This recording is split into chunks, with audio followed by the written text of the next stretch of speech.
우리나라 부동산에 문제가 생겨서 가계부채가 터지면 어떻게 됩니까? 그렇기 때문에 이거는 잘 디펜스 해야지 되는 거예요. 제발 우리만 지나가라. 우리는 아니길. 우리는 아니길. 우리는 이렇게 하는 아니길. 겁니다. 네.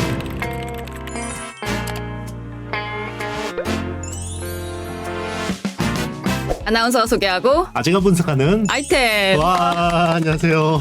대변인 이렇게 웃어도 되는지 모르겠어요. 네, 인류는 힘들 때 웃는 겁니다. 네. 너무 새파랗게 지금 네. 글씨가 질려 있으니까 네네. 이게 개별적인 또 종목을 이야기를 하자니 매크로적인 이슈가 네. 너무 강력하게 작용을 그렇죠. 하고 있잖아요. 맞습니다. 조금 암울한 이야기를 좀 짚어보자면 네. 환율이 지금 1,440원 네. 녹화일 기준이죠. 네네. 달러 인덱스 113, 이제 1유로를 내도 0.96달러를 주는 그런 네네. 시대입니다. 네. 너무너무 놀라워요. 오늘 지금 이 녹화일은 소폭 반등을 하기는 했지만 사실 그동안 어떻게 대체 어디가 바닥이야. 지금 지하 저점을 뚫고 내해까지 들어가고 있는 거 아닌가 막 그런 생각이 들 정도로 너무너무 어려운 이런 시기였습니다. 그래서 오늘은 저희가 아이템이지만 미국발 금리 인상과 글로벌 경제 위기라는 테마인 불러가지고 하라고요. 벌써 어렵다. 그러니까요. 저희 아이템 구독자분들도 네네. 매크로적인 이슈를 짚고 넘어가야 할 너무너무 그러니까, 긴급한 상황이기 때문에 저희가 아는 수준에서 네, 그것도 아주 절실합니다. 네, 일단 하나씩 좀 질문을 드리자면 이렇게 전 세계적으로 시장이 동시에 급락했는데 네. 이유가 뭘까요? 그렇죠. 뭐 주식을 파니까 내리겠죠. 왜 이렇게 팔까요? 결국 네. 그 세계 기축통화는 달러고요. 근데 달러가 완화적으로 할 때 전 세계 자산 시장이 많이 오릅니다. 네. 이제 그게 우리 코로나19 이후에 벌어졌던 어떤 그 양적 완화, 질적 완화에 지나고 보니까 버블이죠. 네, 버블이라는 건 지나고 나야 알아요. 네, 너무 이제 이게 과다하게 돈을 풀다 보니까 자산 시장도 굉장히 거품이 많이 꼈고 원자재 시장, 특히는 이제 거품이 많이 꼈고 올 초에 러시아 우크라이나 전쟁이 발발하면서 공급망 문제까지 생기면서 이 인플레가 네. 40년 만에 돌아왔죠. 네, 40년 만에 인플레이션이 돌아오니까 자, 인플레를 꺾으려면 어떻게 됩니까? 결국 연준밖에 없다라는 거죠. 연준이 금리 인상을 금리 인상. 가파르게 올리니까 네. 유동성이 전 세계적으로 굉장히 빠른 속도로 축소되고 있고 네. 이게 이제 자산 시장에 이제 거품이 빠지는 거죠. 네. 저도 약간 경기 연착륙 정도를 기대를 했었어요. 네. 근데 사실 버블이 꺼질 때는 연착륙은 없거든요. 비행기가 이렇게 싹 소프트 랜딩이라 그러죠. 네. 이게 연착륙이고 경착륙은 꽝 꼬라박는 거거든요. 근데 경기가 지금은 경착륙을 가정하고 여기에 시장에 프라이싱 되고 있지 않나 이렇게 보고 있습니다. 그렇죠. 사실 버블도 터질 때 네. 거품이라는 게 팡 터지잖아요. 그냥. 팡 터지죠. 네. 네. 이렇게 안 돼요. 이렇게 쪼그라드는 게 아니라 그냥 네네. 팡 터지고 있는 네, 지금 쉽지 그런 상황이 않습니다. 아닐까. 그렇죠. 라는 생각이 듭니다. 그런데 네. 지금 이렇게 3연속 자이언트 스텝은 굉장히 이례적인 일이기는 하잖아요. 그렇죠. 오. 그런데 이 3연속 자이언트 스텝에 대해서 조금 상반된 반응들이 있습니다. 네. 뭐 지역 지방은행장들, 뭐 연준 산하의 그런 지방은행장들은 옹호한다. 어느 정도 맞는 방향이다. 라고 보기도 하고 또 캐시우드와 같은 이제 투자자들은 증시에 이건 너무 부담이다. 이건 좀 네네. 과했다라는 그런 전망이 엇갈리고 있거든요. 네네. 어떻게 보시나요? 뭐 결과론적인 이야기지만 지난해 그 한 4, 5월 정도에 인플레가 처음 발생을 했었잖아요. 네. 그때 이제 좀 연준이 잘못한 거죠. 뭐 물론 그거를 제대로 본 사람이 아무도 없어요. 네. 뭐 결과론적인 거예요. 그렇죠. 그때 이제 파월이 이거는 일시적이다라고 해서 이제 완화적인 스탠스를 안 바꾸니까 뭐 다들 좋아했잖아요. 다들 막 환호하고 그죠? 와, 그때는 시장 네. 좋으니까 뭐 그때 이제 그렇게 했는데 지나고 보니까 그게 그때 잡았어야 됐어 이런 거죠. 네.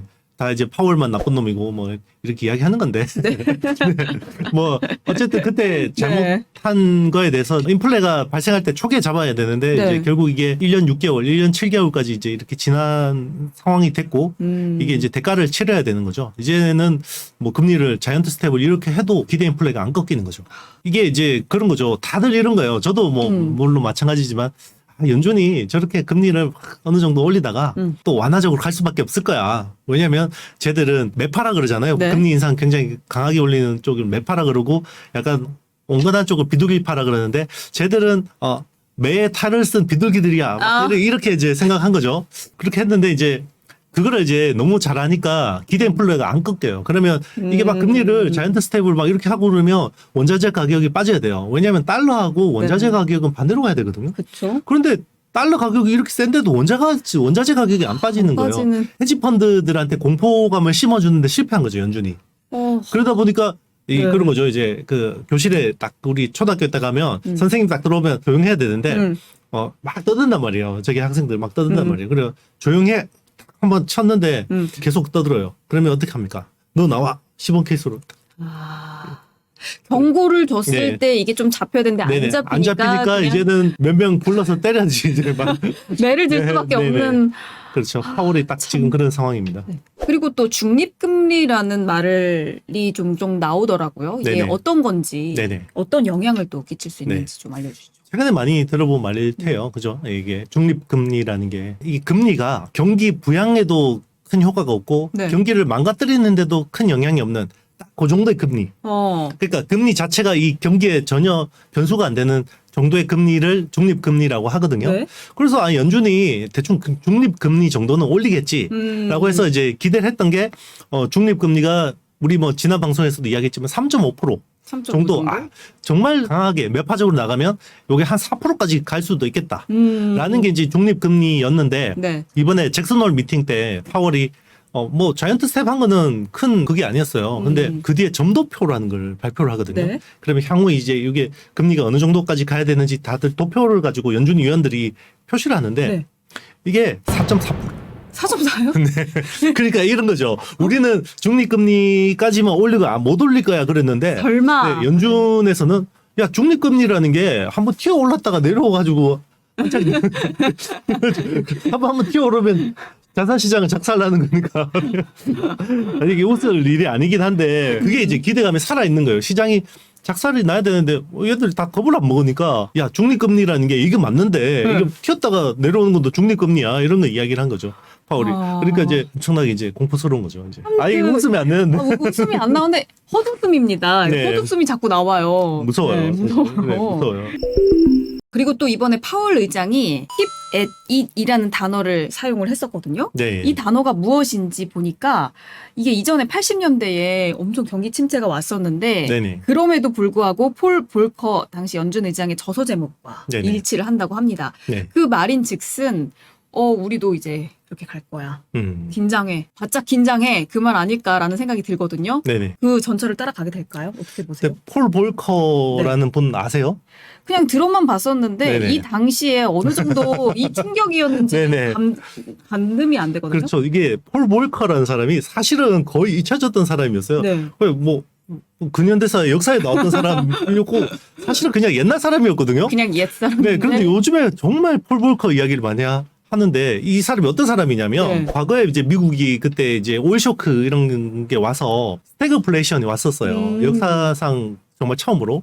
그러니까 스태그플레이션이라는 게 인플레이션은 막 치솟는데 경기가 박살나는 거죠. 네, 그렇죠. 근데 이제 그 스태그플레이션인데 지금 이제 오는 게 스태그플레이션이니까 이제 그때 이야기를 하는 건데 그때도 이제 가파른 속도로 금리를 인상을 했어요. 좀 잡히려고 할 때 또 이게 완화해버리니까 다시 인플레가 올라버리고 정말 이게 망령처럼 만연했던 건데 그래서 그때 금리를 얼마만큼 올렸냐면 올렸어요? 22%까지 22%요? 네, 22%까지 올렸고 당시에 이제 미국 경기가 박살이 나고 실업률이 어마어마했어요. 그래서 정말 그때 살해 협박이 너무 심해가지고 정말 이 사람 잘 때 권총을 차고 잘 정도로 그 정도로 막 심각했었거든요. 네. 그런데 결국 경기를 박살을 내서 잡긴 네. 잡았어요. 잡긴 잡았어요? 네, 인플레는 잡았어요. 그게 진짜 아주 장기간에 정말 그 미국에서 역사적으로 떠올리기 싫은 이제 그때 기억인데 자, 이 악몽이다. 파월이 이제 하는 거는 그런 이야기죠. 우리 그 송하나 같은 예쁜 여선생님이 네. 초등학교 반에 이렇게 갔는데 조용해. 조용해. 아무도 말 안 듣는 거예요. 그럼 학생 주임 선생님 불러온다. 학주가 누구겠어요? 폴 볼커죠. 자, 니들 자꾸 말 안 들으면 나 폴 볼커처럼 할 거야. 그래서 이제 파월이 그런 거예요. 제발 내 말 좀 들으라. 니들 안 들으면 폴 볼커처럼 한다. 그러니까 이제 꼭 코멘트에 기대 인플레가 안 꺾일 때 꼭 폴 볼커 이야기를 해요. 나 볼커처럼 할 거야. 막 이렇게 으름장 놓는 거죠. 그 으름장, 그 네. 약간 위협을 주는 네. 그 목적으로 keep at it. 그런데 이제 중요한 건 그런 거예요. 그때는 22%까지 금리를 인상을 했는데 금리 인상이라는 거는 그 경제의 성장 펀더멘탈이 견딜 수가 있어야 되는데 네. 지금 뭐 전 세계 경기가 그렇죠. 뭐 미국도 그렇고 이제 다 늙었어요. 경제가 다 늙었잖아요. 22%를 견딜 수가 없어요. 그래서 지금은 사실은 그럴 수는 네, 없죠. 그렇게 5%만 돼도 예. 전 세계가 난리, 작살이 난리. 날 거예요. 작살이 나, 난리, 작살이 나. 난리. 예. 지금 뭐 4.4% 그러는데도 이러는데요. 네. 왜냐면 4.4% 경제 성장률 나오는 나라가 어디 있어요? 정말 그쵸, 별로 없어요. 지금은. 선진국 중에 거의 없을걸요. 네, 중국도 지금 뭐 올해 4% 될까 모르겠네요. 진짜. 아니 이렇게 너무 어려운 질문이긴 한데 제가 드려도 될지 모르겠어요. 아니, 뭐 해볼게요. 네. 이렇게 해서 물가가 잡힐 수 있을지 누가 예측을 할 수 있으리라마는 어떻게 보세요, 대표님은? 질문한 거죠. 네네네.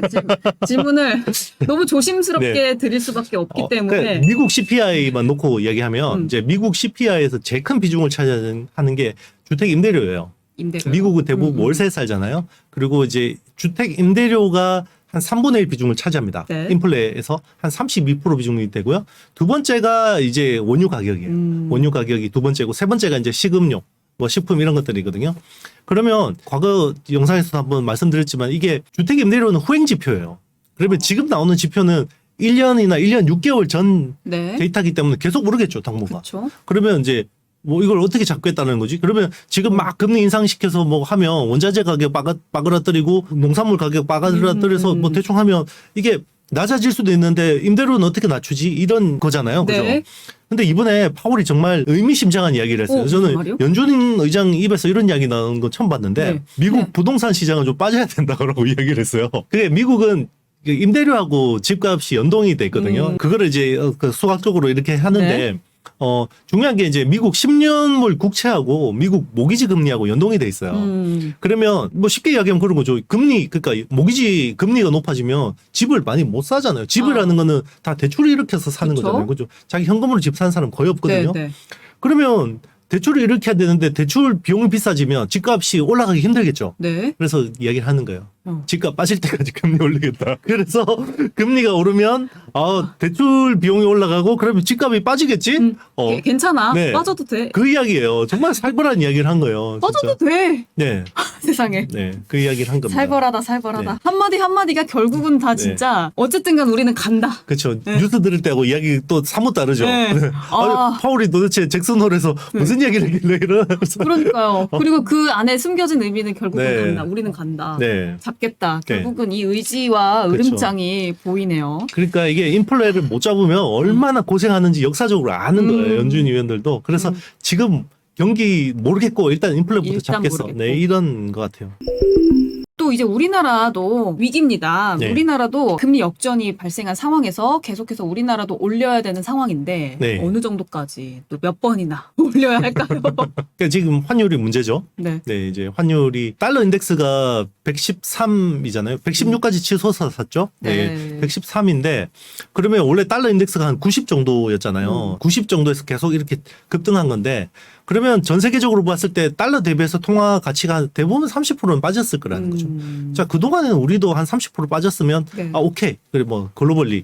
근데 최근 한 요 한두 달 사이는 네. 우리 원화마 약세가 좀 지나치게 높아지는 오. 구간이거든요. 그러니까 싱가포르 달러나 대만 달러나 이런 거에 비해서 네. 원화 하락 속도가 너무 빠른 거예요. 그래서 지금 좀 걱정을 하는 거고 그게 한미 간 금리 갭이 너무 벌어져서 그런 거 아니냐. 그래서 지금 얼마 전까지 우리 창용하는 총재가 베이비 스텝으로 우리는 네. 계속 가겠다라고 이야기했는데 지금 말이 좀 바뀌고 있어요. 우리도 빅스텝으로 갈 거다라는 이야기가 나오고 있고 네, 빅스텝을 한 두 번 할 수도 있다. 얘기하면 그럼 1% 오르는 거니까 3.5%까지 급등하는 거죠. 중요한 게 이거예요. 그러면 환율 때문에 금리 인상을 해야 돼. 많은 뭐 사람들이 그렇게 이야기를 하는 건데요. 네. 단순하지가 않아요. 경제라는 게. 왜 그러냐면 이게 그러면 금리 갭을 메우기 위해서 금리 인상을 가파르게 해버리면 우리나라는 가계부채가 가계부채 1870조 가뜩이나 가계부채가 많은데. 문제이기 때문에 가계부채가 증가하는 속도가 너무 빨라지고 그러면 이게 부실화가 될 수가 있고 가처분 소득이 크게 줄어요. 그러면 이것도 내수 시장에 큰 영향을 주거든요. 네. 그러면 이게 환율을 잡기 위해서 금리를 인상을 해서 이제 했는데 경기가 생각보다 빨리 망가져 버릴 수가 있는 거죠. 그러면 경기가 망가지면 환율이 또 급등해요. 못 해먹겠다 이런 이야기가 나오겠죠. 이거저도 못하는 네, 정말 그래서 이게 정말 미세하게 잘 이렇게 올리는 게 정말 그렇네. 안 아플 정도로 막 털 깎듯이 이렇게 하는 게 정말 이제 기술인 건데 정말 어려운 상황이긴 해요 지금. 네, 쉽지 않죠. 쉽지 않습니다. 최근에는 또 영국 파운드화도 좀 출렁였었죠. 무슨 네네. 일이 있었던 건가요? 신임 영국 총리가 음. 삽질을 했죠. 어떤 삽질? 지금 리즈 트러스 신임 총리가 했죠. 네. 보리스 존슨 이제 총리가 이제 그만두고. 그러니까 이제 미국이 금리를 다 올리니까 전 세계가 다 공조해서 다 금리를 올리고 있어요. 뭐 유럽 같은 경우는 제로 금리 수준에서 다 금리를 같이 올리고 있는데 영국도 뭐 한 2.25%까지 빠른 속도로 올렸어요. 그런데 요 리즈 트러스 총리 같은 경우는 약간 마가렛 대처를 롤모델로 삼거든요. 네. 그래서 중앙은행이 긴축으로 가는데 행정부가 굉장히 완화적으로 가버린 거예요. 감세해주고 막 재정을 푼다고 막 이러니까 오. 그러면 외국인 입장에서 어떻게 하겠어요? 파운드화가 숏을 칠 수밖에 없죠. 네네. 그래서 파운드화가 막 급락을 해버렸어요. 네. 가치가. 그래서 깜짝 놀래가지고 영국 중앙은행에서 이거 막 긴급 소집해서 금리 다시 올린다 이렇게 해서 겨우 진정시켜 놓은 상황이거든요. 네. 근데 그러니까- 그 마가렛 대처 때하고 네. 지금은 달라요. 그때 마가렛 대처 때는 네. 신자유주의가 막 이제 시작되던 때라서 막 감세해주고 막 그 착하게 해도 먹혔던 시절인데. 네, 그게 먹혔던 시절이고 지금은 그렇게 하면 안 되는 시대. 큰일 나요. 이번에 정말 이러다가 좀 파운드가 작살날 뻔했거든요, 진짜. 그래도 빠르게 어쨌든 간 다시 제자리를 돌아왔네요. 제자리로 돌아왔는데 이게 임시 방통인지 아니면 이게 나중에 데미지가 또 어떻게 또 나올지 어떻게 알 수가 나올지는 없어요. 아직은 네. 모른다. 네. 그리고 영국뿐만 아니라 지금 중국이랑 일본도 약간 네네. 완화적인 정책을 쓰고 있는데 네네. 아니 왜 대체 무슨 이유로 지금 이러고 있는 건가요? 사실 우리나라 입장에서 좀 짜증나죠. 우리는 따라서 열심히 금리를 올리는데도 환율이 이 모양이고. 왜 안 해? 일본도 엔화가 엄청나게 약세이긴 해요. 예, 엄청나게 약세이긴 한데 일본 같은 경우는 좀 고질적인 문제가 있어요. 뭐예요? 국가 부채가 되게 높아요. 국가 부채가 되게 높은데 왜 얘들은 문제가 안 되냐면 국가의 채권을 대부분 자국민들이 가지고 있기 때문에 이제 그런 건데요. 네. 일본 연간 예산이 한 100조엔 정도 돼요. 네. 100조엔 정도 되거든요. 이 중에서 30%가 원리금 상환 이자 원리금 상환. 30%나요? 네, 30%가. 그만큼 빚이 많으니까 30%가 원리금 상환이고 네. 30%는 또 일본은 노인의 나라죠. 네. 복지 예산이에요. 복지 예산. 네, 30%가 복지 예산이고 사실상 일본 정부가 운용할 수 있는 건 40% 나머지 네. 30%엔 정도밖에 네. 없는 거예요. 그런데 이 국가 부채라는 게 지금 10년물 채권이 일본이 0.25%로 딱 고정돼 있거든요. 이게 약간 좀 더 복잡해질 수 있는데 일드 커브 컨트롤이라고 해서 장기채 금리도 막 중앙은행에서 막 통제를 해요. 네. 왜냐면 생각해 보세요. 0.25%인데 지금 30조 엔이죠. 0.5% 되면 어떻게 됩니까? 그거 이거 불가능한 수준인데. 불가능. 네. 그러니까 자국 통화가 약세더라도 네. 지금 장기채를 올릴 수가 없어요. 일본 입장에서. 그러니까 계속해서 완화적으로 갈 수밖에 없는 거예요. 그런데 이게 이제 일본도 뭐 디플레를 뭐 30년 지나다가 갑자기 물가가 튀니까 이 사람들도 정신을 못 차리는 정신 못 거죠. 차리고 있는. 그런 상황이고 중국은 그런 거죠. 중국은 이제 이번에 시진핑 3년임 그죠? 이제 원래는 중국 주석은 2년이 그러니까 2번밖에 못 하게 돼 있는데 이걸 바꿔서 지금 바꿔서 이제 지금 세 번째 종신 체제로 거의 사실상 하는 건데 자 이걸 위해서 자기가 가장 내세웠던 치적이 코로나 방역이잖아요. 그러니까 코로나 방역을 내가 이걸 잘못했어 이렇게 다 풀어버리면 내가 잘못한 거야 이렇게 되니까 계속해서 이거를 끌고 간 거죠. 그래서 상하이 봉쇄하고 해서 봉쇄를 하니까 경기가 작살이 난 거죠. 2분기가 0.4% 성장밖에 안 나와요. 그러면 어떻게 해야 됩니까? 하반기 경제 성장이 5%는 나와야 되니까 되는데? 하반기에 엄청 경기 부양을 해야 돼요. 그런데 지금 금리를 어떻게 올려요? 중국도 지금 부동산이 문제거든요. 부동산 경기가 작살이 나면 중국 경제는 그냥 끝이에요. 끝. 네. 그렇기 때문에 완화적으로 나갈 수밖에 없는 거고 그게 환율로 이렇게 되는 거죠. 그래서 위안화도 약세로 가고 엔화도 약세로 가고 거기에 우리는 또 엮여가지고 중국 프록신 통하니까 원화도 약세로 더 심하게 가는 것 같아요. 중국, 일본도 사실 참 깝깝하죠. 그냥 깝깝한 거네요. 사실 네. 사방이 막혀 있는. 정말 지금 뭐 이렇게 전세계가. 뭔가 안 답답한 나라가 하나도 없어요. 하나도 지금은. 없네. 네. 또 인플레를 낮추기 위해서 역통화 전쟁을 한다고. 네네. 그럼 통화 전쟁은 무엇이고 역통화 전쟁은 뭔가요? 네, 이게 통화 전쟁이라는 게 우리 그 전에 이제 그 저금리 저성장 시대 때는 각국들이 자국의 수출을 많이 해서 네. 경제를 성장시키려는 니즈들이 되게 많았어요. 그게 대표적인 게 중국이었거든요. 중국이. 그러니까 중국이 위안화를 의도적으로 절하시켜서 수출을 많이 한다 이런 이야기를 많이 했었고 그게 이제 우리나라도 약간 그 원화 약세해서 그때는 수요가 좋으니까 서로 막 통화 가치를 떨어뜨리는 게 통화 전쟁이었어요. 네. 지금은 그런데 인플레가 너무 심각하니까 오히려 막 자국 통화가 떨어지면 인플레가 더 부담이 되잖아요. 그럼 자국민들한테 욕을 먹죠. 그러면 인플레가 완화되려면 자국 통화가 강해져야 되는 거예요. 그러니까 지금은 의도적으로 막 각국이 자국 통화를 좀 강하게 막 가져가려는 니즈들이 많은 거예요. 그러려면 어떻게 해야 됩니까? 자기들이 가지고 있는 외환 보유고를 팔고 자국 통화를 사야 되죠. 그래서 지금 뭐 베트남 같은 데는 지금 외환 보유고가 훅훅 녹고 있어요. 잘못하다가 이게 우리나라 IMF 같은 경우 그러게요. 네, 네. 터지면 어떡하려고? 그러니까 이게 특히나 우리나라도 IMF가 왔을 때 네. 중요한 게 그때는 달러 패거제라고 해서 그냥 시장 환율이 아니라 고정 환율이었거든요. 그리고 고정 환율이 문제가 뭐냐면 외환 보유고로 디펜스를 해야 돼요. 근데 우리는 지금은 시장 환율이잖아요. 네. 그때는 우리가 달러당 800원에 딱 고정을 시켜놨었거든요. 지금 뭐 이제 베트남 같은 나라들이 좀 문제가 되죠. 외환 보유고가 훅훅 녹고 있어요. 그래서 깝깝합니다. IMF 사태가 또 어느 나라에서 네. 또 여러 여기저기서 터질지 또 알 수가 없는 그런 그렇죠. 그게 상황이네요. 또 우리 경제, 우리는 또 대외 의존도가 높은 나라다 보니까 우리나라에 또 영향이 온단 말이에요. 올 수도 그때도 있네. IMF 때도 처음에 태국 뭐 이런 데 터졌을 때 우리하고 상관없는 건 줄 알았지. 네. 근데 결국 그게 우리나라에 또 리스크가 전이가 되니까 앞서서 미국이 금리 인상을 팍팍 올렸었던 시점 폴 볼커 네네. 1980년대 이야기를 네네. 해주셨었는데 그 외에 다른 시점에 네. 이렇게 금리 인상을 많이 해서 좀 네.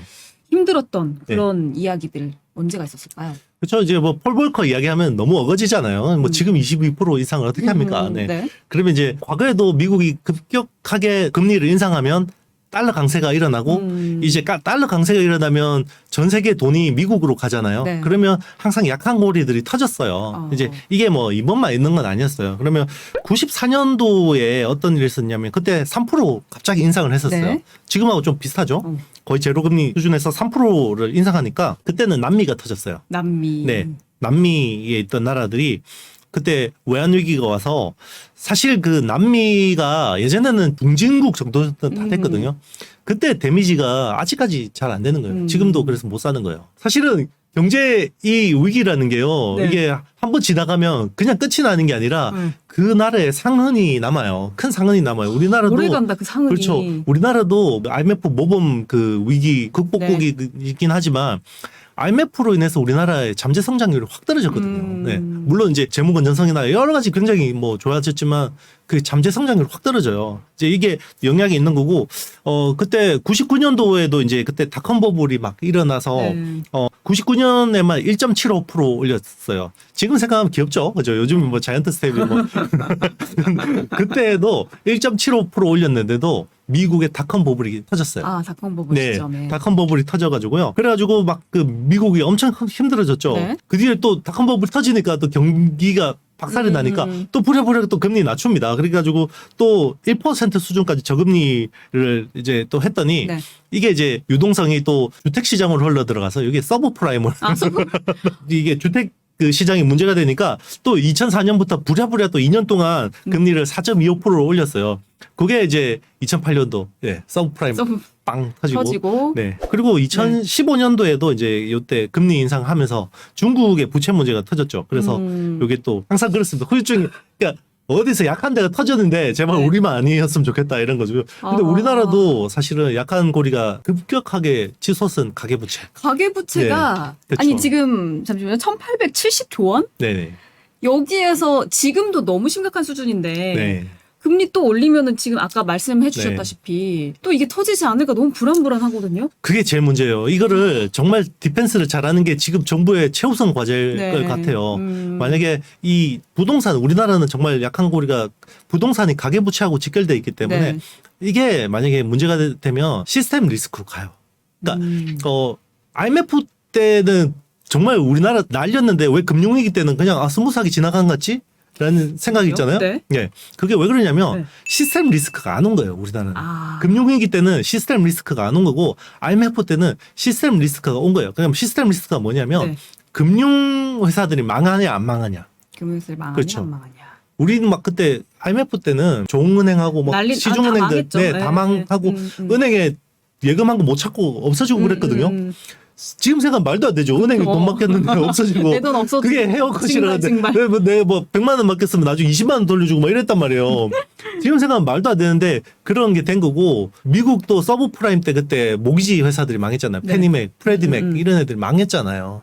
그게 이제 금융회사가 망하면 이게 금융회사가 파장이 망하는지. 굉장히 커지는 거예요. 그래서 이번에도 우리나라 부동산이 문제가 생겨서 가계부채가 터지면 어떻게 됩니까?